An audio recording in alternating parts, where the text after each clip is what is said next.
Vamos retornando para a gente dar continuidade ao nosso sexto Encade RH. Agora todos alimentados, sorridentes, cuidados. Nós vamos chamar agora para falar sobre consultoria de RH da realidade ao futuro. Convidamos para esse painel a administradora Renata Mota, que é também a coordenadora da Comissão Especial de Recursos Humanos e consultora. Convidamos também o administrador Reinaldo Faisal, que é professor e consultor com experiência consolidada em RH. Vocês agora não vão dizer que isso é uma outra maneira de dizer que a pessoa tem muita experiência? Deixa eu passar. Renata vai abrir. Bom, como diz a minha filha, né? Eu sou do século passado. Ela gosta de falar isso. Aliás, eu não sei porquê, falando de filha, eles gostam de avacalhar a gente, né? Eu não sei quem tem filhos assim, adolescente, e a minha gosta muito de fazer isso. Mãe, você é do século passado, isso é da sua época, né? Como se a gente fosse realmente da época do dinossauro. E esses dias eu estava falando sobre a altura, ela falou assim, não, porque você tem a estatura média. Eu falei, média? Ela, mediana, como as coisas que você fala de vez em quando. Eu falei, nossa, filho tem essa coisa, né, com a gente brincando. Bom, gente, a consultoria de RH ela é bem consolidada no Brasil, né? Na verdade, a consultoria ela é bem consolidada no Brasil. Nós tivemos nos primeiros painéis falando sobre a história do RH. E eu fiquei buscando a história da consultoria e eu achei uma coisa interessante, né?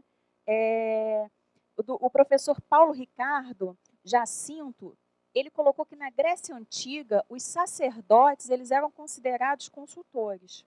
Né? Não sei, acho que a gente pode pesquisar isso, eu não me aprofundei muito. Viu, Passarela? Você que gosta de pesquisar, depois a gente pode pensar, né, nisso. Ele diz que já existiam pessoas que ajudavam, né, os oráculos, que faziam previsões do tempo e que elas eram consideradas consultores do povo, da sociedade. Então, a consultoria difere da liderança, que às vezes as pessoas confundem, né? O consultor, por ele orientar, ele falar um pouco sobre a sua experiência, né? E confundem um pouco com o líder. Mas consultoria é diferente de liderança. Então, as consultorias no Brasil, elas são... Olha o passador aqui. Achei. Não vai, né? Tá, esqueci. Você passa para mim? Então, eu peguei aqui um texto do Quintela, que eu gosto muito, que é de 94. Ele fala que consultoria é um serviço de aconselhamento contratado por organizações junto às pessoas qualificadas, especialmente treinadas, né? Existem dois tipos de consultoria interna e consultoria externa. A consultoria interna, ela está muito relacionada aos processos da área de recursos humanos. Normalmente, quando se contrata ou quando se tem um consultor interno.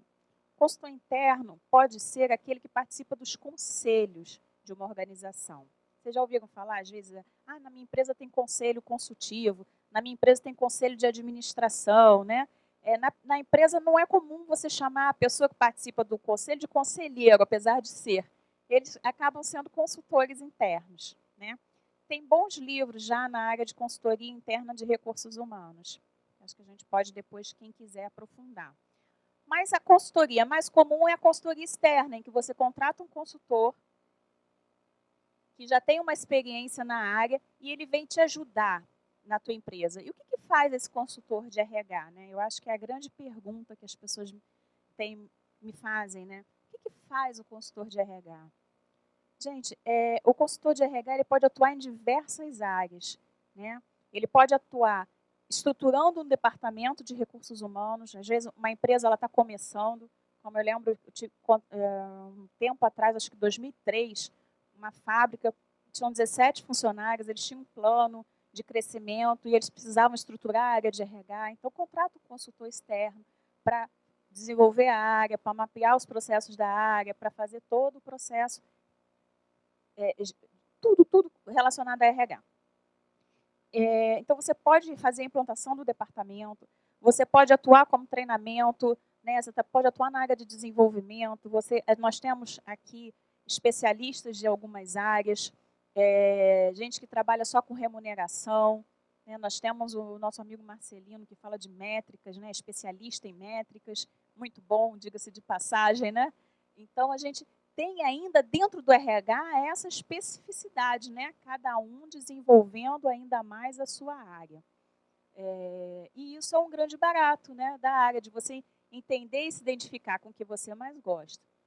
Eu acho que o importante da consultoria é a gente atuar estimulando o cliente a chegar no resultado, no melhor resultado para a empresa. Né? Então, o consultor, ele é um estimulador. Vale ressaltar também que para você ser um bom consultor de RH ou de qualquer área, né, você precisa conhecer a história, a cultura daquela organização, você precisa respeitar isso. Né? A gente vê muitas consultorias fracassando porque o consultor ele chega no alto do seu saber, né? E ele chega lá, já chega apontando para o cliente, você está errado, isso aqui está tudo errado. Como está errado se a empresa tem uma história, se ela está ali, ela está passando, apresentando ou enfrentando uma dificuldade, mas isso não quer dizer que tudo que foi feito está errado. É preciso haver um respeito para com aquele gestor, para com aquela organização, para aquela cultura que está ali inserida. Né? E um bom consultor ele precisa entender, interpretar, fazer a leitura dessa cultura, daquelas pessoas que estão ali, e aí sim, em conjunto com a diretoria da empresa, tomar as melhores decisões. Né? Consultor é uma profissão muito séria. Né? Você pode salvar e você pode matar uma empresa. Né? Às vezes a gente tem que tomar decisões difíceis, como eu me lembro de uma reunião, eu acho que a gente está propondo aqui, é um bate-papo, né? Eu queria que vocês fiquem à vontade para falar, mas eu lembro de uma reunião que o dono da empresa chegou para mim e falou assim, Renata, além do RH, já numa outra consultoria, falou assim, se você me falar que eu fecho a empresa hoje, que eu tenho que fechar, eu vou fechar. Eu quero saber o que você quer que eu faça. Eu falei, como assim? Peraí, para. Muito bacana, né? Mas eu não posso dizer o que é para você fazer. Eu posso te ajudar a chegar a essa resposta, mas te responder isso, não, porque eu quero ouvir da sua boca. Você quer que eu feche a empresa? Você acha melhor fechar a empresa? Eu não acho, não é meu papel, né? Então a gente tem que ter muito cuidado, porque às vezes a gente até sabe, né, que o que a gente faria, mas o que nós faríamos não pode ser mais importante para uma cultura, para uma organização. Então, são coisas importantes quando você trabalha com consultoria. Primeiro, conhecer muito do que você está se propondo a fazer. Né? Não dá para estudar pouco, para conhecer pouco, não dá para você fazer uma faculdade ou uma pós-graduação e achar que está bom. Tem que ler muito o tempo todo, tem que pesquisar, tem que se dedicar muito quando você trabalha com consultoria. Né? Fala, Rô. Tem que ter experiência. Né? Apesar de que, isso tem uma coisa, e aí vou falar, para finalizar, que eu acho, como é que está aí, por favor, meu tempo? Tá bom? 5 minutos? Então dá para contar uma história para vocês. Quando eu comecei, a consultoria entrou na minha vida de uma forma assim, muito bacana. Um professor na universidade, primeiro ano, ele era consultor de empresas. E ele estava falando, chegou numa aula e falou assim, gente, olha, eu sou consultor. E eu falei, gente, o que é esse negócio de consultor? Nunca ouvi falar isso. E ele falou o que ele fazia na empresa. E ele era um professor assim, idolatrado pela turma, né? A gente adorava ele, era uma coisa assim, louca. A gente adorava aquele professor. Não, porque eu faço consultoria, eu faço isso. Eu falei, gente, esse negócio é muito bacana. Será que eu quero isso? Quero isso para mim. Aí, mas o pessoal já fala assim, mas você não pode ser consultora, porque não existe. Você não pode começar a sua vida profissional sendo consultora. Eu falei assim, mas por que não, gente? E eu comecei. Né? Existe esse mito de que você não pode começar como consultora, mas isso é um mito. Você tem que sim se especializar. Você quer ser consultor? Sim. Faça um curso de consultoria. Né? A maioria dos consultores não fazem curso de consultoria. Existem cursos de consultorias muito bons no mercado. Né? Leia sobre consultoria. Procure outros consultores. Isso foi assim fantástico. Eu tive uma abertura muito grande de colegas, de pessoas que eram de consultoria, que eu fui conversar, que eu fui ler, que eu fui pesquisar. Então, dá sim para você começar a vida como consultor. Minha primeira oportunidade de emprego foi estagiária de consultoria júnior. Olha que nem existe, né, esse nome, mas enfim. E foi uma experiência incrível, né? E onde eu aprendi tudo, né? Ou quase tudo do que eu queria para seguir nesse caminho de RH. Nunca fiz outra coisa que não fosse consultoria. E eu sou muito feliz com isso. Então, eu acho que se você quer se propor a fazer um trabalho como consultor, primeiro, estude muito, busque bons cursos de consultoria, né?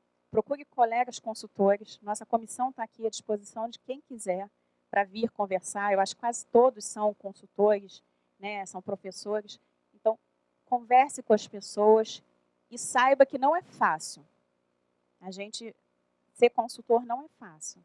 A gente nem sempre encontra uma estrutura como essa. Às vezes você chega para fazer um trabalho, você não tem onde ficar. Você às vezes chega para fazer um trabalho, fazer um treinamento, né? Você vai fazer um treinamento na biblioteca do interior.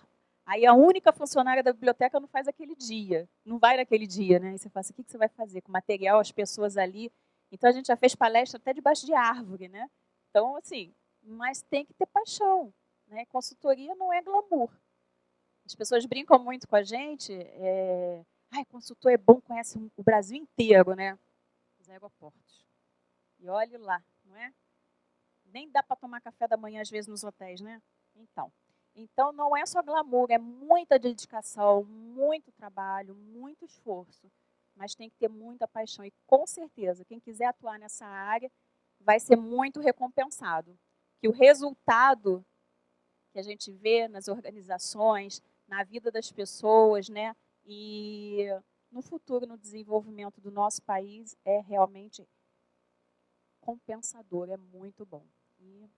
Bom, gente, eu acho que era isso que eu queria falar para vocês, né, sobre a consultoria. O Faisal vai complementar, que ele tem bastante coisa aí para falar bacana para vocês, e a gente está aqui à disposição sempre. Muito obrigada. Boa tarde a todos, boa tarde a todas. Bom, também queria agradecer aos que já foram aqui, principalmente o professor Abílio, o Wallace e Lorena, porque acabaram fazendo um retrospecto da minha vida profissional, falando sobre toda a trajetória que nós passamos em RH e o que me deu a base para hoje estar atuando como consultor e ter, inclusive, influenciado o livro que é a base da disciplina Atração e Seleção de Pessoas no MBA da FGV, ter um capítulo Quem Quer Ser Consultor. Porque eu acho que é um caminho que pode ser trabalhado pelo pessoal que quer se dedicar a RH. É claro que muita gente diz assim, eu vou para RH porque eu adoro pessoas. Né? Eu vou ser consultor porque a minha mãe sempre dizia para mim. Essas teorias também são aplicáveis. Né? Também foram aplicadas em algumas empresas. As pessoas se baseando em ensinos de vida. Mas tem toda a teoria. A gente precisa passar por tudo isso. O Abílio falou aqui de uma época em que a gente tinha até a responsabilidade, como gestor de RH, de atuar com a segurança e medicina do trabalho. Eu entrei para a RH exatamente porque eu era inspetor de segurança. Esse era o nome que era dado na época. Inspetor de segurança do trabalho. E foi exatamente aí que eu descobri que eu não tinha nada a ver com a engenharia. Eu estava cursando engenharia para ser engenheiro de segurança. E aí eu comecei a me envolver com treinamento, a cachaça veio, e aí eu disse, largo tudo e vou trabalhar a administração, que é o que tem mais a ver com o que a gente fazia nas organizações, mais do que a própria pedagogia, né?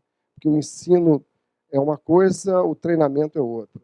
E daí eu fui me envolvendo com outras áreas de RH, passei por sufocos, como o Abílio também falou aqui, da época do sindicalismo, acho que eu já falei isso aqui, que eu comecei na mesma época que o Lula, no sindicalismo, né? Tínhamos uma fábrica no ABC e realmente tinha que ir para lá para tratar daqueles conflitos, etc. O meu erro foi continuar estudando, senão eu podia me candidatar a presidente, etc. Continuei estudando, pois é.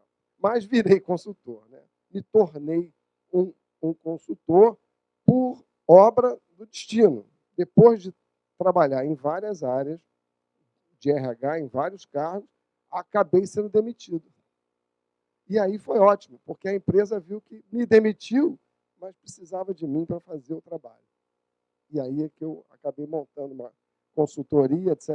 Estou lá há 20 anos, na mesma empresa, praticando a mesma consultoria, mas isso me deu mais liberdade para fazer outras coisas mais interessantes, que aí tem a ver com o que a Neide e a Rosângela falaram, né? O gostar do que você faz. Foi a melhor fase, foi essa que depois eu pude ver. Agora, não pensem vocês que, bom, você consultou, agora eu sou o dono do meu nariz.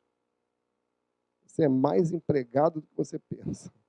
Raramente você pode chegar e falar assim, não, essa empresa eu não quero, essa não. Às vezes a gente consegue, mas não é sempre. Já houve casos em que eu tive a oportunidade de dar não a alguns trabalhos, porque eu via que não ia na linha que eu queria. Isso é uma outra coisa. Eu acho que a gente deve pensar muito nisso. Agora, por exemplo, eu tenho atuado com 3 empresas que estão me dando assim um desafio fantástico, porque é trabalhar as pessoas das organizações com seus presidentes e diretores na Lava Jato. Agora mesmo. Eu acho que eu vou embora agora. Posso fazer? Vou embora, Pode. tá? Com licença.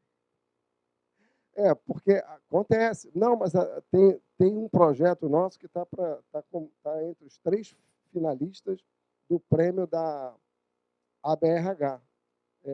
Tem um projeto de sucessão numa das empresas que eu estou atuando que vai ganhar o prêmio aí, se Deus quiser, gente. Conto com a oração de vocês aí para isso. Mas ele vai ganhar. Então, é uma coisa interessante, né? Aí você vê a distância que tem da cúpula. Por isso eu fiz aquela pergunta para a Lorena, o que impede que o ensino evolua, né? Porque às vezes está mais alto o negócio. Tem as resistências naturais e, principalmente no caso aqui das empresas públicas, ainda tem aquela coisa do Estatuto da União, do CGU, do TCU, e um monte de U aí para só atrapalhar. Então, isso é um problema sério para eles. Não basta o gestor ser competente, ele também precisa atender a todas as normas, etc. E tal. Você já pensou em contratar o melhor profissional que você queira? Você faz a seleção e escolhe. Né? Não é assim? As empresas podem fazer isso. A estatal, não. Como é que é feito? Concurso público. Quem é que entra? Quem sabe mais para fazer o teste. Não necessariamente. Existe muita gente competente. Existe muita gente. Eu tenho convivido bastante com isso. Mas existe gente que faz o concurso e chega lá, na hora de ser, como o Wallace falou aqui, eficaz, eficiente, não é. Fica faltando alguma coisa. Bom, ainda tem isso, a questão do menor preço. Aí a gente entra, já que a gente está falando de seleção, que é uma das minhas áreas mais fortes, a gente vem falando muito sobre gestão por competência, né? Seleção por competência, tem isso também. Aí eu fiquei pensando, olha, eu nunca selecionei incompetência. Eu sempre selecionei competência. Por que essa mudança de nome? Isso é uma outra coisa que, para nós, gestores, acontece muito, a mudança de nome. Aí a gente vai para o cliente e ele vem querer, não, é porque eu quero que você troque aqui, mude lá, porque eu estou criando o meu departamento de gente. Não era o zoológico, não. Era uma outra. Lá fazia sentido, mas no zoológico não. Então, são coisas que a gente, como consultor, acaba passando. Agora, o trabalho de consultoria, já que todo mundo foi no passado buscar alguma coisa, eu falei, caramba, também tenho, né? Também tenho. Aí eu lembrei, porque, independente de ideologias religiosas, o primeiro trabalho de consultoria que eu tenho ciência veio da Bíblia. Capítulo Juízes, período Juízes, né? Assim que fala. Período Juízes, tem lá uma passagem em que Gideão tinha que recrutar 200 soldados, não era isso? Para tomar Midianita. Né? É esse o nome da cidade. Ele tinha que tomar a cidade, só que apareceram 32 mil candidatos. A batalha era no dia seguinte. Imaginou? Exatamente como acontece nas empresas. O cara bota uma vaga para você, para quando é para entrar? Ontem. É assim. Então, aconteceu. E aí Gideão falou, e agora? Sozinho eu não consigo. Então, ele pediu uma consultoria, e, claro, para essa magnitude, só uma consultoria divina podia dar certo. Vamos analisar segundo as teorias de gestão. Né? E aí, o que o senhor falou para ele? Né? Não estou pregando, não, gente. Estou só contando gestão. O senhor falou para ele o quê? Falou, olha só, faz o seguinte, faz um teste com esse pessoal. Quem tiver com medo, volta para casa. E assim ele fez. Quem tiver medo, volta para casa. E aí, acho que 20 mil voltaram. E ainda tinha muita gente. E aí, bom, precisa reduzir de novo. Aí ele pediu para que as pessoas, aí veio uma prova situacional. Olha só. O Senhor falou para ele, manda o pessoal ir para uma fonte beber água. Quem trouxer a água à boca, você fica com esse. Agora, aquele que se curvar para beber a água, você manda embora. Por quê? Um guerreiro tem que ser valente. Ele não pode se curvar diante do inimigo, diante do objetivo. Não é isso? Então, aí foi uma prova situacional. E aí ele conseguiu lá o número de soldados para poder... Quer dizer, é a primeira que eu me lembro. O Wallace falou aqui sobre o avanço que o Brasil teve, especificamente com a ferrovia. Isso realmente, quando a gente andava nos trilhos, funcionava. A rede forneceu muito material de pesquisa e etc. e tal, em gestão de recursos humanos. Muita coisa. Eles evoluíram muito, trouxeram isso muito, compartilharam muito isso. E eu não sei quando, por isso é que eu queria perguntar a ele aqui depois, quando é que a gente saiu dos trilhos? Porque naquela época, tanto que o primeiro trabalho de seleção organizado no Brasil, que está registrado, foi da Estrada de Ferro Sorocabana, em São Paulo. Então, repara que é o primeiro registro que se tem de um trabalho feito segundo métodos, porque antes era, como o Abílio falou, de uma forma empírica, né? Não, olha para o braço do cara, se ele estiver queimado, admite. Não é assim? Olha o dente para ver se sorri e tal. Então, tem essas situações também. Mas aí não, foi feito com critério para que se pudesse chegar. Então, houve o quê? Um trabalho de consultoria que montou toda essa proposta para dar início. Né? E aí, nesse ponto, a gente tem a professora Tchaikovsky, como é que é o primeiro nome dela? Que é daqui também, da CRA, que desenvolveu muita coisa depois na Petrobras, um critério científico, uma consultora. Então, sempre que há uma necessidade de um conhecimento mais específico, mais especializado, é preciso que você vá buscar, muitas vezes, uma consultoria externa. Agora, a empresa pode fazer isso, se ela tiver competência para reter os seus talentos, que é a coisa mais difícil hoje em dia. Porque as empresas acabam deixando que as pessoas se demitam. Né? Há pouco tempo, eu fazendo uma consultoria num grande escritório de advocacia, perguntei ao dono, né? Eu estava fazendo uma consultoria de comunicação interna, etc. Mas avaliando tudo, cheguei para ele e falei, vem cá, por que você tem 6% de funcionários demitidos aqui dentro da empresa? Ele falou, o que é? Tem um funcionário fantasma? Eu falei, não, se tivesse era melhor, porque eles estão aqui. Ou seja, eram pessoas que já tinham se demitido. Ou seja, não vou fazer mais nada, vou fazer o mínimo que eu quiser, porque já estavam sem adorar a empresa, sem gostar daquilo que fazem, né? Sem compartilhar isso com as demais pessoas. Pelo contrário, compartilhando ao contrário.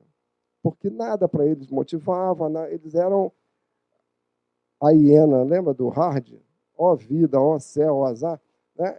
Eles eram a hiena, tudo para eles era ruim, etc.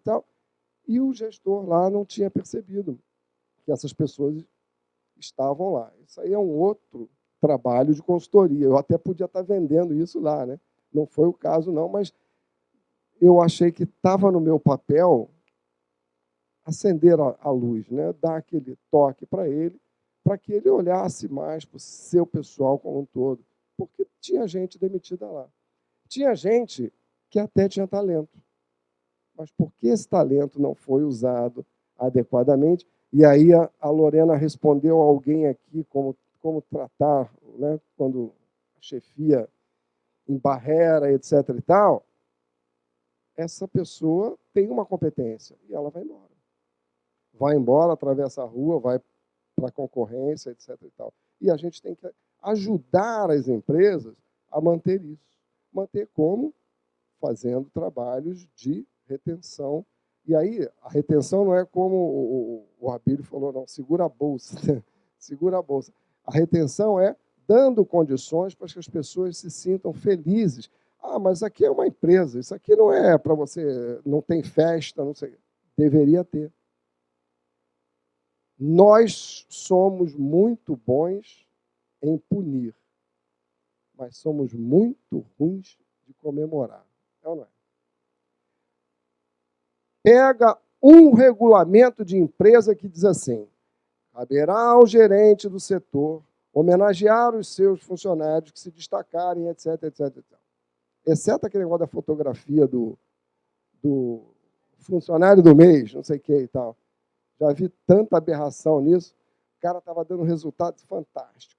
É maravilha. Só que ele estava sumindo com um monte de coisa que estava errada. Né? Acontece. Então, o resultado dele estava ótimo. Tirou fotografia, botou lá e tal, ganhou o selinho. De repente, quando foram ver, ele desviava todo o material que estava errado para não sair da conta dele. Né? Então, também tem isso. O pessoal fica brigando por essas questões. Então, no nosso trabalho de gestor de RH, cabe, ou de atuante da área de RH, cabe sim pensar numa possibilidade de sempre servir como conselheiro das organizações no âmbito das pessoas, no âmbito do trato das pessoas no trabalho. E aí vem um pouquinho do que a Lorena falou sobre a entrada dos psicólogos, etc. Nada contra todos os psicólogos, exceto a Neide. Que não dá para a gente trabalhar recursos humanos ou pessoas sem incluir as teorias da psicologia. Eles fazem o estudo do humano. O que, a meu ver, pegou no momento em que eles tiveram a sua chance no RH? Não só os segredos. Os testes, era aquela caixinha preta, realmente, né? Já vi, as pessoas iam fazer o teste, não sei o que, não passava. Coitado, você imagina o que era um operário na década de 1960?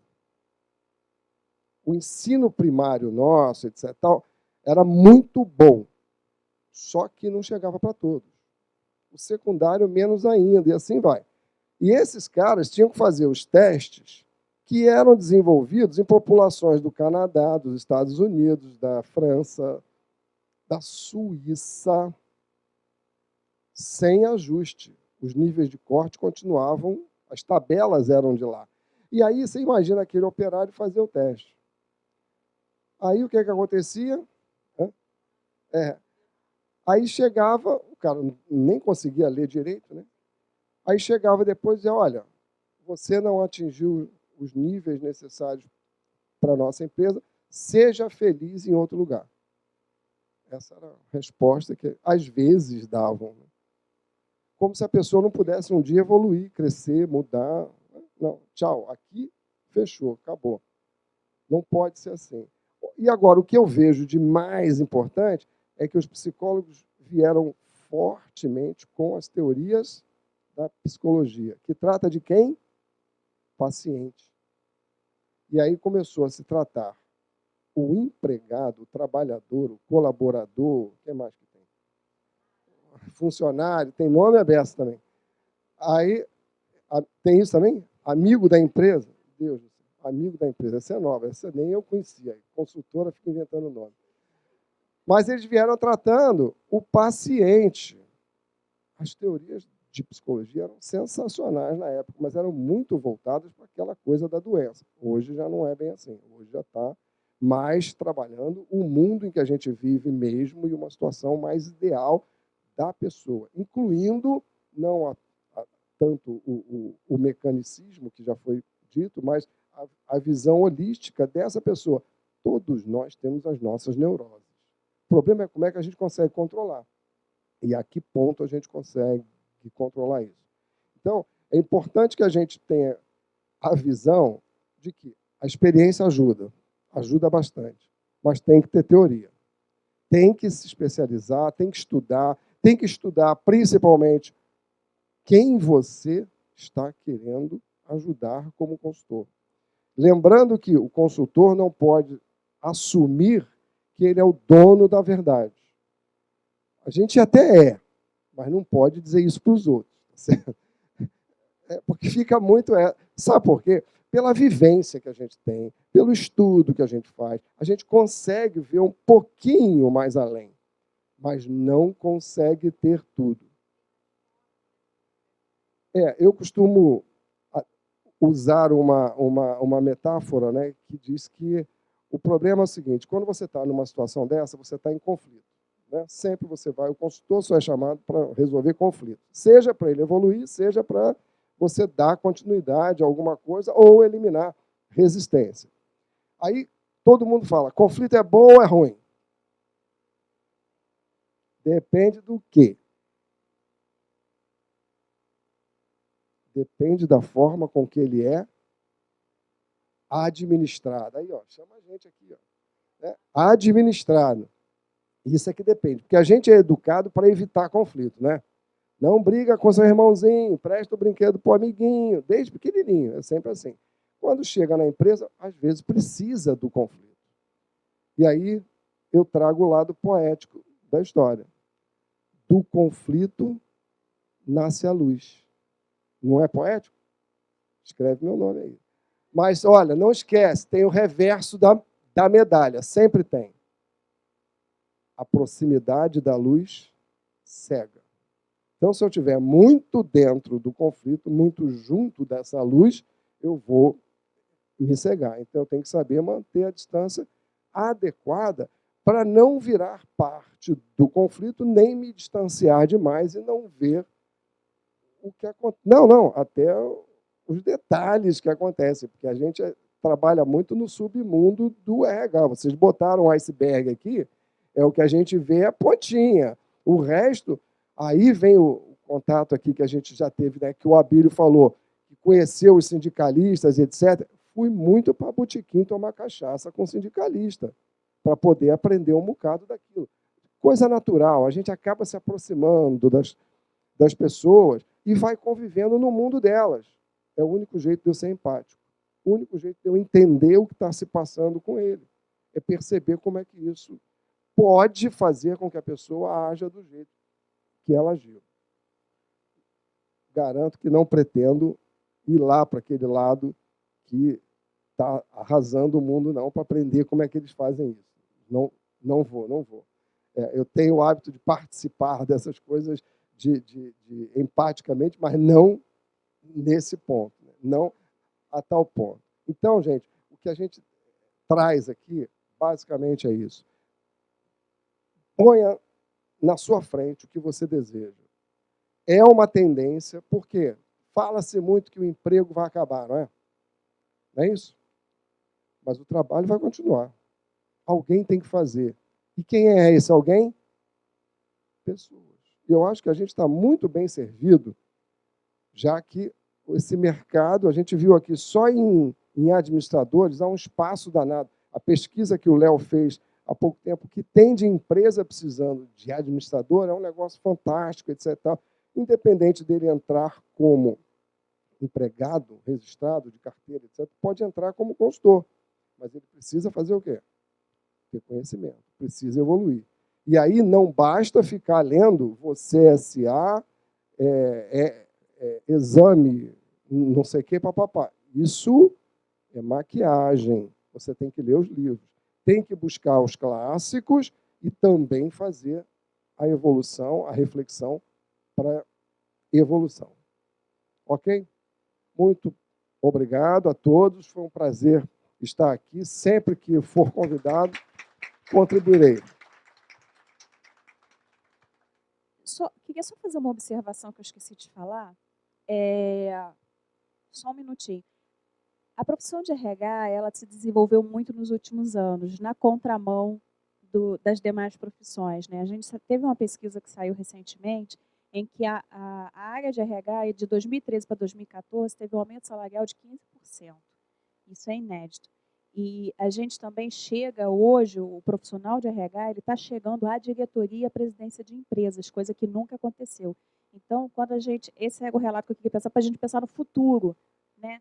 Tem chance, quem quiser fazer um bom trabalho na área de RH, com certeza, a gente tem, é óbvio que os salários iniciais de R$1.000 e poucos, de quem são assistentes, mas a gente tem hoje vice-presidentes ganhando R$50 mil por mês, né? Então, eu penso assim, se eles conseguem, né, por que a gente também não pode conseguir? O primo pobre do RH é treinamento e desenvolvimento, sabe? Deixa só eu completar mas, aqui. De repente, né? Esse acréscimo que a Renata falou tem muito a ver com aquela frase famosa que a gente vê nas organizações. Nosso maior patrimônio são as pessoas. Mas, reverso da medalha. Quando tem um probleminha qualquer, o que a empresa faz? Corta patrimônio. Não é assim? É preciso a gente avaliar isso, né? Se fala muito, mas... E aí vem a história do capital humano. Se fala muito, né? Eu bato muito na tecla de que isto não pode ser. Isso não existe. Por quê? O capital é aquilo que é dinheiro, não é assim? Não é isso? Ou patrimônio. Aonde a empresa guarda? No cofre, no banco, nas instalações. Então, que capital é esse humano que vai para casa jantar todos os dias? E dorme de vez em quando, né? Passa no barzinho, faz um aporte. É isso?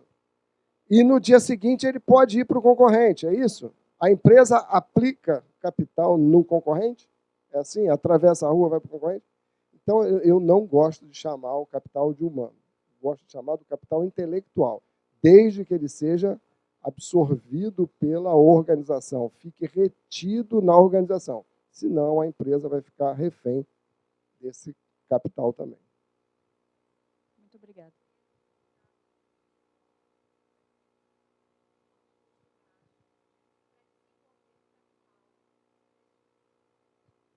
Muito bom, Carla, muito bom. Gente, obrigada.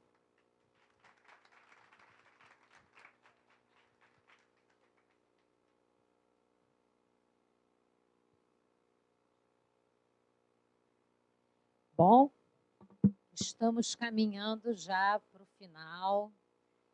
Que pena. Eu também estou igual a vocês. Está terminando. Mas a gente vai fechar agora com chave de ouro.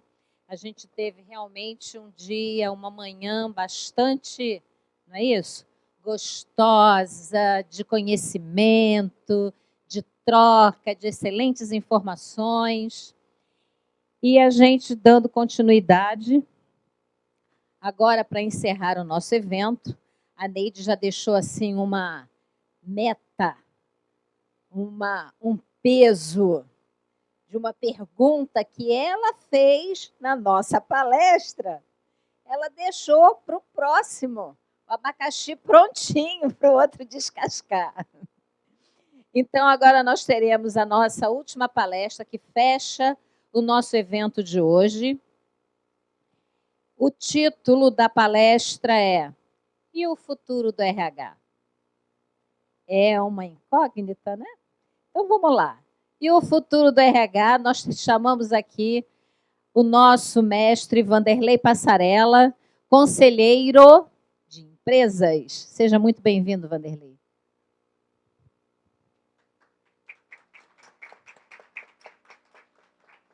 Bom, boa tarde a todos, né? Prazer estar aqui com vocês hoje para concluir esse ciclo de palestras muito rico, né? Como vocês colocaram, e espero que eu possa concluir aí com alguma coisa que vocês também levem, né? Como algo de construtivo. O que eu vou falar aqui nessa meia hora, aqui um pouquinho do resumo, né? Vou fazer um pouco uma apresentação minha, até fazer um contraponto entre consultores, vocês viram, e conselheiro, que ela me anunciou, né, como conselheiro. Eu vou falar um pouquinho, e ainda é bastante desconhecida a atividade de conselheiro, né? Eu digo isso porque acabei de voltar do Congresso de Governança Corporativa em São Paulo, do IBGC, foram 2 dias muito ricos também, segunda e terça, e até posso passar um pouco para vocês. Depois falar um pouco da nomenclatura, até ouvi o Faisal já falando um pouco, e eu vou na mesma linha, questionar algumas das nomenclaturas, né, de RH. Falar um pouquinho da nova visão de pessoas na empresa. Não podia deixar de falar de líderes integrais, acho que essa é a minha praia, né, onde eu até convido quem quiser depois fazer o curso de liderança integral. Aí nós já fizeram aqui, já tem 3 que já fizeram, lá na Unipaz, que é a Universidade Internacional da Paz, vai começar em março do ano que vem. É um curso que a gente tem muito carinho, porque a gente fala algumas coisas que é um pouco fora, né, do padrão, do que a gente está acostumado, né, o que é um líder integral, o que é uma liderança. É um tema extremamente desgastado e muito debatido, né, líder, o que é líder? Algumas pessoas têm a visão do líder como um chefe, alguns têm a visão do líder como um militar, aquele que impõe regras, e a gente tenta quebrar paradigmas, né, e falar um pouquinho da liderança integral e do futuro do RH. Já me passaram aqui o abacaxi, não é? Então, eu vou tentar descascar ele e ver se a gente faz da casca um suco e do meio pode fazer doce e ainda comer. Então, tá bom. Então, é isso. Eu queria começar me apresentando muito rapidamente a minha formação. Eu acabei transitando aí por 3 faculdades diferentes, uma de engenharia, outra de economia, outra de administração. E fiz a minha pós também na abordagem transdisciplinar holística na Unipaz. É interessante, né? Porque é um curso que ele vai um pouquinho diferente. Ele vai falar o que é transdisciplinar, né? O que está entre, através e além das disciplinas. É algo muito interessante e eu recomendo quem depois quiser fazer uma pós nessa área, eu acho muito legal. Eu consegui, durante a minha carreira, né, fui executivo 30 anos, aí até outro dia eu falei, 30 anos de executivo? Poxa, já passou tanto tempo assim? Já passou. Eu comecei como estagiário em 1992, então já vai lá 33 anos, né? Que se a gente contar o tempo de estagiário também como executivo, é mais de 30. Mas eu tive a oportunidade de estudar fora do Brasil, né? Estudei em algumas escolas muito boas, Stanford, o INSEAD, Kellogg, Harvard, e cursos assim de curta duração, de 1 semana, 2, 3 semanas, onde eu tive a oportunidade de também trocar muito com outros executivos de outros países, né? Na minha carreira, eu me desenvolvi, então, nessa trajetória ao longo de diversas empresas, né? E cheguei a diretor-presidente de 2 delas, as 2 aqui no Rio de Janeiro, o Grupo Peixoto de Castro e a Petroflex, que era lá em Caxias. E mantive sempre outras atividades, sempre fui instrutor, gostava sempre de dar aula, hoje eu sou membro do Colégio Internacional de Terapeutas e mentor de empreendedorismo da Endeavor, né, que é a maior organização mundial de empreendedorismo. Nós vamos ter o fim de semana, daqui 2 semanas, nós vamos estar indo para São Paulo, trabalhar sábado, domingo e segunda-feira, mentorando diversos projetos, né, de jovens como vocês, que estão entrando, tentando uma carreira diferente, não seguir a carreira, nem como consultor, nem como executivo, mas montando seu próprio negócio. E posso dizer para vocês que eu já tenho feito isso há 3 anos, né? Eu tenho ficado muito grato de ver quantos projetos muito bons estão sendo feitos, né? O quanto que algumas pessoas já não querem mais transitar nessa vida executiva, elas querem montar a sua própria carreira, montar a sua própria trajetória, né? Iniciando um negócio, nem que seja do zero, né? E também eu fico muito feliz de ver a evolução que teve o empreendedorismo no Brasil. Hoje existem diversos recursos, apoio, anjos do Brasil que são investidores, existe o próprio Ministério de Desenvolvimento, Indústria e Comércio dando suporte, né, nesse programa. Então, é uma alternativa também para vocês, administradores, né, que estão buscando o que podem fazer da sua profissão. Quer dizer, abre-se um novo leque, né? E eu digo que o empreendedorismo é viver em aventura, né? É viver sempre buscando se superar. O empreendedor é aquele que se lança, né, tem uma ideia, coloca ela para ser executada e vai superando obstáculos um a um, né, sempre contando com muita força de vontade e determinação. Aí o que eu tenho feito hoje, quer dizer, passei esses 30 anos em carreira executiva, e hoje eu migrei para o lado do conselho, né, e aí um pouco da distinção, né, o que é um executivo, o que é um consultor, o que é um conselheiro. Ainda há uma confusão muito grande sobre o que é um conselheiro. A gente pensa que o conselheiro é alguém que vai na empresa para aconselhar o presidente. Senta uma mesa lá, olha, vem cá, os diretores vão se aconselhar. Na verdade, o termo ele foi traduzido erroneamente do inglês, que chama Board of Directors. O que é um Board of Directors? É uma mesa de diretores. A mesa de diretores, de fato, é quem toma as decisões na empresa. Então, é uma função de tomada de decisão, aonde equilibra o poder do que são os executivos. Por isso que vocês veem em inglês CEO, né? CEO, CFO. O que quer dizer isso? Chief Executive Officer, ou Chief Financial Officer, ou Chief Information Officer. Do inglês significa o chefe executivo da área de informação, o chefe executivo da área financeira. Então, as grandes empresas, e agora também as médias, isso é uma tendência muito forte, ontem no Congresso a gente viu isso, quantas empresas, inclusive de capital fechado, normalmente a gente pensa em conselho para empresa de capital aberto, né, uma Petrobras, uma Vale do Rio Doce, que agora é Vale, né, o Rio Doce já se foi, infelizmente, né, literalmente, né, mas a gente pensa na empresa de capital aberto, mas ela é aplicada também para empresa de capital fechado. E nesse caso, a diferença é que existe uma mesa de diretores e uma mesa de executivos, por isso o nome Executive Officer. O que faz a mesa diretora? A mesa diretora, ela vai tomar as decisões mais importantes em relação à estratégia, em relação ao futuro e em relação às pessoas da companhia. Por exemplo, o salário do presidente, quem deve estabelecer? É a mesa diretora. Ela contrata, às vezes, consultores, e aí sim vem a diferença, né? O consultor é aquele que tem um conhecimento especializado profundo de uma determinada área, aí ele é contratado para trazer esse conhecimento, com uma visão de fora, né, com mais pesquisas do que as pessoas normalmente poderiam fazer, né, na empresa. Então, a carreira de conselheiro, né, ao contrário do que a Renata colocou aqui, que é possível sim ser consultor desde o zero e é até uma aventura gratificante, né, a carreira de conselheiro não é possível, porque se você não passar por estágios executivos, você não conseguiria ser alguém que senta para tomar decisões, muitas vezes muito complexas. E é por isso que a gente se questiona, né, o que aconteceu também, infelizmente, em Pasadena. Quem eram os membros do Conselho de Administração? Eles são responsáveis pelo que aconteceu de má decisão de investimento? Sim, porque a decisão de investimento cabe ao Conselho de Administração. Toda e qualquer decisão de investimento que seja acima de um determinado montante, é o conselheiro que decide. E lá no Congresso a gente estava discutindo exatamente isso. O conselheiro é uma atividade de alto risco, que você tem os seus bens que podem pagar se a empresa não puder pagar. Crime ambiental, como esse que aconteceu agora, a lei é clara. Não importa se o conselheiro e o diretor têm culpa ou não têm culpa. Se a empresa não tiver como bancar os custos do reparo ambiental, quem banca é o conselheiro e o diretor. São os dois. Então, você pode responder com seus bens a qualquer instante, né? Por isso é uma carreira complicada. Eu acabei sendo presidente de conselho também em 3 empresas, o que também foi uma atividade muito rica, aí, em 3 setores diferentes, um de energia, um de colorantes de plástico e outro numa petroquímica, que era também uma joint venture com a Petrobras. E, finalmente, meus livros. Eu acho que queria destacar o livro aqui de liderança, né, o Despertar dos Líderes Integrais, que é o assunto que eu vou tentar abordar um pouquinho hoje aqui com vocês. E aí vem a primeira colocação, né, RH.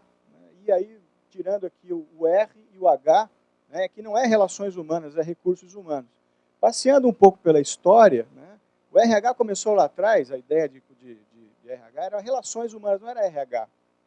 A ideia de que existia dentro das organizações uma área ou de relações humanas, ou de departamento pessoal, ou de relações industriais. Esse daí seria o passado, né, mais recente, desde a Revolução Industrial, né, onde a gente falava o que é um departamento pessoal, onde as pessoas vão, e até hoje a gente sempre fala isso, né, onde a gente vai fazer a burocracia, né, do que é o RH, vai fazer admissão, demissão, vai ver benefícios, vai administrar carteiras, a documentação, né, até questões de medicina do trabalho, segurança, etc.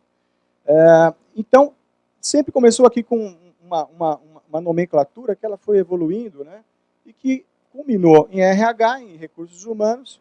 Hoje se fala em gente e gestão, se fala em gestão de pessoa e ainda outros, né? Por exemplo, que acabaram de citar aqui, né, alguns nomes, né? Eu vi ontem uma nova nomenclatura, empreendedores humanos. Pronto. EH. Amigos da empresa. Né? Então, agora, o que eu queria ressaltar com toda essa nomenclatura é que importante não é a semântica, mas sim a ideia, o conceito, que eu concordo totalmente com o Faisal. Né? A gente falar em capital humano. Capital, né, Faisal, você já explorou. Capital é uma coisa tangível, é algo que você... Assim como eu também questiono recurso. Né? Eu acho que isso a gente precisaria repensar, né, a própria semântica. Não é importante entender o fundo, mas o que é recurso? É algo também concreto que você lança a mão para produzir algo. Por trás dessa ideia de recurso humano tem todo um histórico, e é isso que eu queria que vocês parassem para pensar um pouquinho, por que a gente tem essa ideia de recurso. É porque, ao longo dessa história de relações humanas, departamento pessoal, a gente sempre pensou no homem, encarou o homem, esse conceito, como instrumental. O homem como algo que a gente lança a mão, como lança a mão de um recurso. E é isso que talvez seja o grande passo que nós vamos ter que fazer para o futuro do RH. Como eu vou colocar aqui, vocês viram, né, Janeide, antecipando um pouco tua colocação, né, as profissões do futuro, nessa pesquisa mostra que 70% das profissões que nós temos hoje não existirão mais daqui a 15 anos. Ou seja, o mundo está num movimento tão grande, tão complexo, que vai desembocar em áreas que nós nem imaginamos quais sejam. Então, de alguma forma, quem lida com pessoas na empresa precisa ter essa abertura, né, e também a capacidade de lidar com, primeiro, diferenças de gerações. Cada um de nós vem de uma formação, tem alguns que são do século passado, né, Renato? Tem alguns que são deste século, tem uns que vão ser ainda nascendo num período completamente diferente, onde a influência da dinâmica digital, né, do mundo digital, do mundo da informática, nós não sabemos onde vai desembocar. Eu tenho um sobrinho, por exemplo, que ele fica de manhã até a noite, né, jogando joguinho de guerra lá na sala dele. Ninguém tira ele só para... Tem que tirar da tomada, a mãe dele briga. Né? Até eu fico aconselhando o pai dele e a mãe, poxa, como é que vocês não podem deixar uma coisa dessa acontecer? Porque ele está perdendo a convivência com outras pessoas. Mas ninguém sabe. O pai até achar legal, não, ele vai ser um game designer, né? Esse é um nome bonito, né? Desenvolver jogos. Eu não sei o que vai dar. O que vai dar, eu não sei. Acho que ninguém sabe. O que vai ser dessas pessoas, das crianças que hoje estão... Então, é um mundo completamente diferente. O que nós precisamos parar para pensar é que enquanto a dinâmica da indústria era algo repetitivo, mecanicista, pautado por determinadas relações repetíveis, daqui para frente vai ser absolutamente diferente. Por quê? Porque é imprevisível o que vem pela frente. Então, lidar com pessoas é aprender as diferenças, é aprender o que as pessoas são capazes, cada uma, de contribuir, alinhar essas pessoas, porque não adianta também ter as melhores cabeças, os melhores gênios da empresa, e cada um ir para o lado. Alinhamento e a formação de time, tudo isso são os requerimentos que a gente vê para essa administração de pessoas do futuro. Só alinhando um pouquinho, fazendo propaganda aqui do meu próximo livro, vai sair, né, agora em março do ano que vem, esse livro Ômega, a dinâmica da reinvenção da empresa do século XXI. E tem muito a ver, né, com essa questão que nós estamos falando agora do futuro do RH, até porque ômega, não sei se vocês sabem, no alfabeto grego, é a última palavra, enquanto o alfa é a primeira. Então, alfa tem uma conotação de início, né, de ponto de partida. E ômega tem uma conotação de ponto de chegada, de destino. Quer dizer, então, a gente tenta questionar nesse livro qual é o destino dessas empresas ao longo desse século XXI. Por isso a palavra ômega, né? E esse livro, ele começa exatamente em 4 capítulos iniciais, tentando quebrar paradigmas. Quem é o homem? É feito em coautoria com o Paulo Monteiro, que já esteve aqui, né? O Paulo é um filósofo organizacional, e ele questiona profundamente como é essa visão de homem que nós temos hoje na empresa. Quem somos nós, afinal? Somos o quê? Seres racionais, seres irracionais, mais instinto, intuição? De onde vem a nossa base? Por que dentro da empresa a gente ainda é visto como instrumental? Então a gente parte a questionar quem é o homem, o que é o conhecimento, como é que vem essa questão do conhecimento evoluindo. Afinal, o nosso conhecimento chegou a um limite, chegou a uma capacidade extrema, onde o homem já conhece tudo. A gente questiona como é que é o conhecimento, o trabalho, afinal de contas, como nasceu o trabalho, como se desenvolveu, e o dinheiro. Né? Como é que, até uma cadeia meio lógica, né, que é o homem, a gente pensa, né, o homem se desenvolve, ganha conhecimento, vai trabalhar para fazer dinheiro. E aí, o que faz com o dinheiro? Né? Como diz o Dalai Lama, o homem é um bicho estranho, porque ele trabalha como se nunca fosse morrer, e morre como se tivesse vivido. Né? Aí ele ganha dinheiro, que nem um louco, não gasta nada para chegar no fim da vida e ter que gastar todo o dinheiro para recuperar a saúde. Então, é um pouco disso, questionar tudo isso nas nossas vidas, né, que a gente faz nos 4 primeiros capítulos, para depois chegar nos outros 4 capítulos e discutir estratégia, cultura, estrutura, liderança e governança. Isso um pouco que eu falei para vocês no final, governança corporativa, onde há conselhos, que a tendência futura é essa, é ter essa divisão entre o que é o corpo executivo e o que é o corpo decisório, né, para tomar, até pelos erros que aconteceram no mundo inteiro, né, de decisões de gestões erradas, onde esse equilíbrio de poder, salários escalonando, né, de executivo, de diretores. Aqui a gente ainda não sabe direito, mas tem executivos lá no mundo corporativo americano, no Reino Unido, ganhando 50 milhões de dólares por ano. Eu nem sei o que é 50 milhões de dólares. Né? Não temos nem noção. Mas por quê? Porque é falta de equilíbrio de poderes. Né? Então, eu queria ressaltar aqui a questão da cultura, estrutura e liderança, porque é o futuro de quem vai lidar com pessoas. A gente ressalta isso no livro. Enquanto que a estratégia e a governança ficam equilibrados entre o corpo executivo, né, o CEO, o CFO, etc., e os conselheiros, que são os Board of Directors, essas 2 funções elas estão lá, talvez no topo da hierarquia organizacional, a cultura, estrutura e liderança, elas vão cada vez mais permear pelo todo e nós vamos ter um agente dentro da companhia que vai ser responsável por transitar em relação a isso. Né? E quando a gente fala em cultura, é uma coisa absolutamente, né, ainda muito ampla. O que é cultura? O que é a cultura de um povo? O que é a cultura de uma empresa? E quando a gente pensa em cultura, nada mais, dentro da organização, nada mais é do que são os processos, de fato, aqueles processos verdadeiros e não aqueles que estão escritos, são os processos que ocorrem, de fato, na vida empresarial, que definem como você se comporta, que definem como que você deve fazer as coisas ali. E redefinir isso, sair do que está, vamos dizer assim, tácito para o que é implícito, é o papel desse novo agente. Né? Desenvolvendo culturas que sejam construtivas, que sejam culturas que levem realmente a 2 parâmetros importantes, que também são os 2 parâmetros da liderança: resultados e relações construtivas. Isso sim leva as organizações a se pautarem cada vez melhor, tentando buscar um caminho de desenvolvimento sustentável. Então é um pouco isso que eu queria comentar, um pouquinho, resumindo, né, um pouco desse livro, e trazer para vocês hoje nessa visão futura do que é RH. Essa nova visão de pessoas na empresa, tem uma palavra, talentos. E a gente vê isso nas empresas que eu sou conselheiro, onde a gente senta para analisar. Aliás, uma outra tendência é que as empresas, os conselhos de administração, board of directors, estabeleçam comitês. Comitês que trabalham a estratégia, comitês que trabalham a parte de auditoria e riscos, e comitês que trabalham as pessoas. Né? E eu tenho a oportunidade de ser o gestor, assim, o head, que eles chamam, né, o nome, o coordenador de um comitê de gente de gestão dentro de uma das empresas que eu sou conselheiro. E lá, né, a gente vê o seguinte, e em outras também, que cada vez mais a preocupação de entender quem são os talentos da companhia.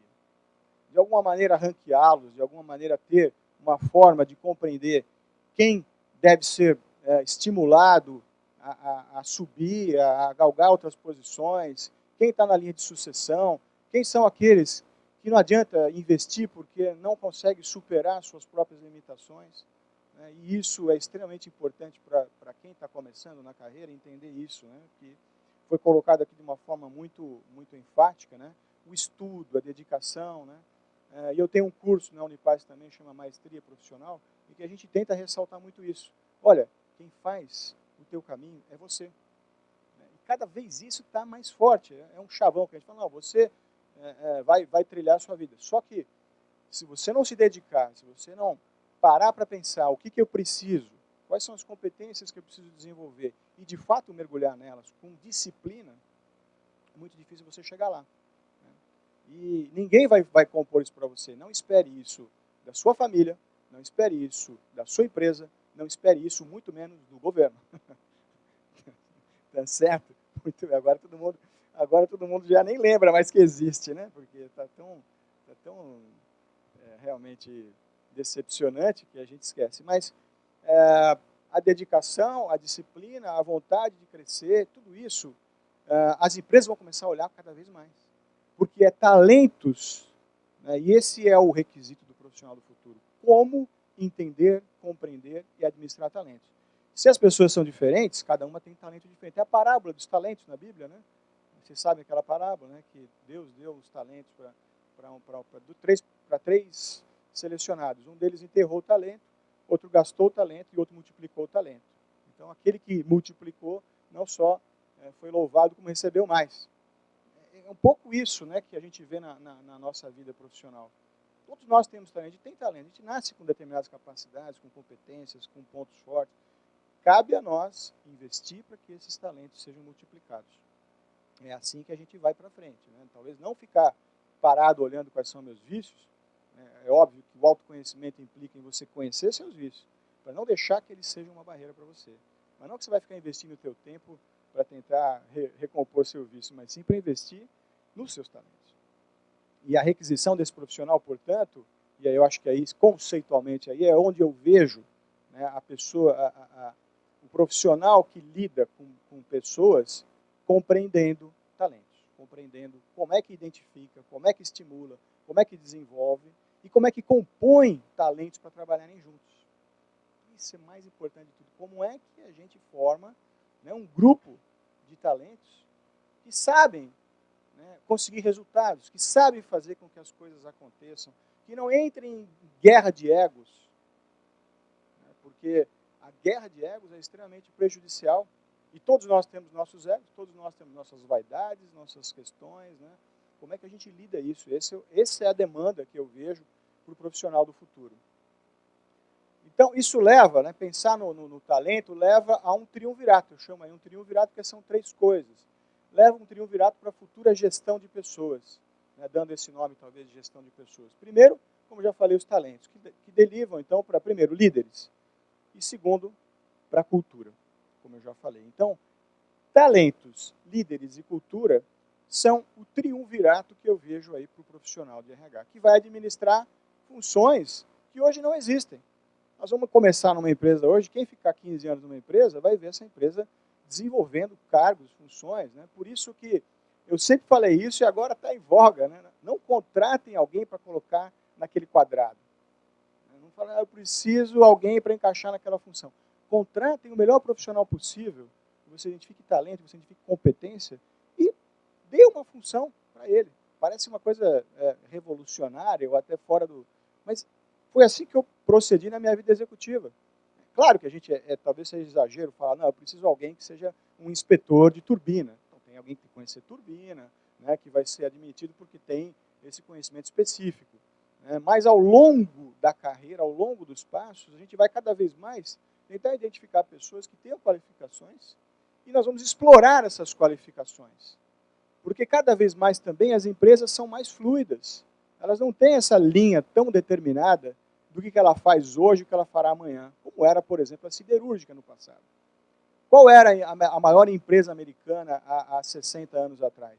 A United States Steel, que hoje quase não existe, porque siderúrgica não é um negócio. Quem é as empresas hoje? É a Microsoft, é a Apple, é a Airbnb, é a Uber, empresas que há 5 anos atrás não existiam, que não têm ativos fixos. A Uber não tem nada, a Airbnb também não tem nada, a que lida com livros também, esqueci, a Amazon, também tem lá só um estoque, mas não tem esses grandes ativos, como tinha a United States Steel, grandes equipamentos, etc. Então, essa linha de tendência de cada vez estar mais fluido nos ativos, né, do ativo efetivamente concreto, vai levar também uma linha de fluidez para o que são as pessoas.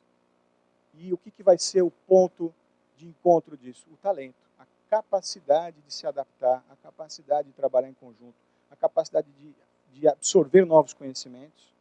Se então o conhecimento era uma ferramenta competitiva há 50 anos atrás, hoje é simplesmente impensável, porque conhecimento eu adquiro na internet. Hoje, o que seria de nós sem o Google hoje? Né? Todo mundo sabe, né? Até médico, mas a gente não vai mais, o que é um erro, né? Mas a gente vai lá, estou com uma doença tal, o que eu faço? Já tem lá um monte de... É um erro, mas de qualquer forma tem lá as informações. Né? É um perigo. Mas, enfim, aqui está o que eu vejo o triunvirato, né, do futuro: talentos, líderes e cultura. Só para dar uma cancha aqui que seriam esses líderes e como lidar, né, porque isso também é uma diferença crucial. Né? O que são líderes, afinal? Né? Primeiro, nesse novo paradigma, são pessoas que lideram suas próprias vidas. Talvez essa definição de empreendedores humanos, né, venha muito nessa linha. O que é empreendedor? Aquele que lidera a sua própria vida, ele vai para frente, ele faz, ele acontece. Olha para si, conhece suas competências, se desenvolve, procura se superar, aprende com os erros, né, conversa com outros, é aberto, é receptivo, compreende o mundo, olha o contexto em que ele está inserido. Quer dizer, há uma multiplicidade de coisas que vão enriquecendo e que precisa essa capacidade nossa de se superar constantemente para poder liderar a nossa própria vida. Então, é quase que um empreendedor. O que é esse líder nesse novo contexto? São aqueles que transformam construtivamente o ambiente. Né? São aqueles que são capazes, né, de transformar, de tirar, né, a empresa do seu marasmo e fazer com que ela se volte para uma outra coisa. Talvez, né, o que essa figura, que eu até peguei agora recentemente, recebi, né, ela ilustra um pouquinho, né, o que hoje é um pouco do paradigma. Antes o chefe era aquele que ficava em cima dizendo, ó, vamos para lá, vamos fazer assim. Né? Hoje o líder é visto como alguém que está lá junto, mas que ainda está indicando, olha, vamos para lá, mas ele está junto fazendo esforço, né? Está junto batalhando pelas coisas. Tal. Talvez, né, o que eu vejo como esse líder do futuro, né, como essa visão de liderança integral também que eu quero trazer, é alguém que catalisa junto e não apenas indica. Daqui, talvez aquela figura lá onde ele está lá indicando, no futuro já não vai mais existir, porque o que é a liderança? Senão um processo de catálise da visão de todos. Se nós somos diferentes, se nós temos talentos, cada um vai ser capaz de ver um lado da questão. Então o grande líder é aquele que entende isso, que de alguma forma ganhou experiência ou ganhou uma capacitação de compreender e transforma todos eles que estão juntos em líderes também, para juntos definirem destino e assim por diante. Falando um pouquinho de que são os líderes integrais, né, e de alguma forma eu vejo os líderes integrais como esses líderes do futuro, como as pessoas que vão estar dentro dessa nova área de gente, gestão, de pessoas, como vocês definam, né, trabalhando talentos, cultura e liderança. Né, líderes integrais são aqueles que conseguem resultados e relações. Ou seja, através de É ruim pensar só em relação, porque vira aquela questão paternalista, né? Alguém que dá o tapa nas costas. Também é ruim pensar só em resultado, porque aí vale tudo. No fundo, é um equilíbrio, né? A sabedoria, como dizem as grandes tradições, Buda, né, falou, a sabedoria está no caminho do meio. Né? Aristóteles falou, no equilíbrio das coisas que a gente consegue a sabedoria. E assim por diante. Quer dizer, esse caminho de equilíbrio, né, mostra o que são líderes integrais. Existem inúmeros na história que a gente vê, e 2 deles já foram citados aqui, né? Mandela, Madre Teresa, impressionante. Martin Luther King, Gandhi. O que são esses líderes? Por que eles são integrais? Porque eles conseguiram grandes resultados maravilhosos. Madre Teresa levantou bilhões de dólares para a sua organização Missionários da Caridade. Mandela conseguiu acabar com o apartheid, unir uma nação, depois de ter ficado 27 anos numa prisão. Martin Luther King acabou com o preconceito de raça, fazendo uma marcha pacífica, né, onde ele depois ganhou até o Prêmio Nobel nos Estados Unidos e finalmente conseguiu, de alguma forma, romper um vício extremamente forte em que pessoas, os negros, não podiam entrar no ônibus, tinha que dar lugar para o branco sentar. Quer dizer, onde é que existe isso? Né? É uma coisa, e foi aí que ele, né, surgiu e superou. Gandhi conseguiu libertar uma nação, né, a Índia, sem uma gota de sangue, sem empunhar uma arma. Então são pessoas, esses líderes integrais são aqueles que são capazes de grandes resultados através das relações com as pessoas, se mantendo conectado. São pessoas que têm uma conexão extremamente forte. Né? E eu cito uma aqui que eu venho estudando, quem são os grandes líderes integrais da história. Eu cito uma mulher que é muito pouco lembrada, né? Mas que eu li recentemente o livro dela e é fantástico. Chama-se Joana d'Arc. Né? Joana d'Arc, eu acho que é extremamente oportuno eu trazer esse exemplo, porque nós estamos pensando na França, né? Pensando em tudo que aconteceu na França, e ela, de alguma forma, eu vejo uma relação muito grande entre esse momento e Joana d'Arc. Eu não sei se vocês sabem, mas ela existia na França, né? Isso ela nasceu no século XV, né? Existia a França, ela estava sob o jugo da Inglaterra durante 100 anos. Ela ficou 100 anos como sendo uma pátria que não era pátria. E a Inglaterra, paulatinamente, ela era, na verdade, uma junção de feudos, tinha Borgonha, tinha Paris, tinha outras regiões, onde os ingleses estavam conquistando paulatinamente. Quando ela nasceu, já existia uma profecia de que alguém ia salvar a França. Uma mulher, uma donzela, virgem, iria salvar a França. Pois é. E na verdade, até eu recomendo quem quiser ver os livros ou até ver o filme, é fantástico, porque ela com 17 anos de idade, ela recebe vozes, né, aquela história, né, só Deus, né, consegue, né, só Deus consegue executar certas coisas. Então ela recebia, o que a gente pode dizer hoje, um médium, né, algo desse tipo, e que ela ouvia vozes, e aquilo era extremamente preconceituoso, tanto que ela acabou queimada, né, como bruxa numa fogueira, né, por causa disso. Mas ela, com 17 anos, ela toma a frente, por uma série de fatores, né, o exército da França, e reunifica a França. Ela começa a tomar as regiões que estavam sob jugo dos ingleses, como? Conseguindo inspiração do povo. Quer dizer, aquele exército que estava combalido e acabado, ela com estandarte dizendo que ela vinha em nome de Deus, ela conseguiu reunir energias daquele exército que estava acabado para eles conseguirem derrotar um inimigo que era muitas vezes mais forte. E a gente viu isso inúmeras vezes na história, né, pela essa capacidade interior, né, de um líder de conseguir fazer algo que é se superar. E digo mais, como é que ela conseguiu ir à frente do exército? Foi num momento que é extremamente comovedor. Né? Ela é levada, ela consegue por X, mas não vou entrar na história, mas ela consegue ser levada até o rei. Né? E o rei, ouvindo que existia essa profecia, que o povo dizia que era ela, a donzela que iria salvar a França, o rei ele faz um evento com vários cortesãos e ele se esconde e coloca um outro no trono. E ela entra, ninguém sabia, ela entra. Quando ela entra, as vozes falam para ela, né? E aí ela, em vez de ir no trono falar com o rei, ela vai no rei disfarçado de cortesão e fala, estou aqui para servi-lo. E foi aí que ele teve aquele choque, né? E aí ela fala no ouvido dele todas as coisas que ele falava quando ele rezava. Então, essa é uma líder integral. Ela é capaz de grandes resultados, conseguir a unificação da França. E por que ela foi... Talvez isso nos dê até uma esperança, né? Talvez nesses momentos de maior dificuldade do povo, da nação, de uma família, né? Algo acontece, né? Algo vem, né? Vem assim do além até, vem assim dessa inspiração. E ela foi extremamente importante porque depois a França né, o berço da nossa civilização. Liberté, égalité, fraternité. Foi lá que nasceu exatamente esse ideal, né, de um mundo civilizado. Né? E talvez esse ataque que hoje a França sofra é simbólico, né, de tentar uma força destrutiva acabar com aquilo que a gente conseguiu de melhor, que é a civilização. Bom, e o futuro do RH, então, meu último slide, né, então, esse gestor de pessoas como um agente interno de desenvolvimento, que desenvolve a cultura, né, ele desenvolve não só a cultura, mas a liderança, né, essa capacidade da empresa se superar, de ter um grupo que age conjuntamente para conseguir resultados acima da média, e, finalmente, aquele que é capaz de compreender os talentos. Né, sejam quais forem os requisitos das profissões do futuro, quais sejam, né, as demandas da empresa que ela vai ter no seu caminho futuro, esse profissional, né, e a gente vê que tem muita responsabilidade aqui em cima. Né? Compreender a cultura, quer dizer, quais são os processos tácitos e implícitos da empresa, compreender como é que a gente forma líderes para atuarem conjuntamente e se autoliderarem, né?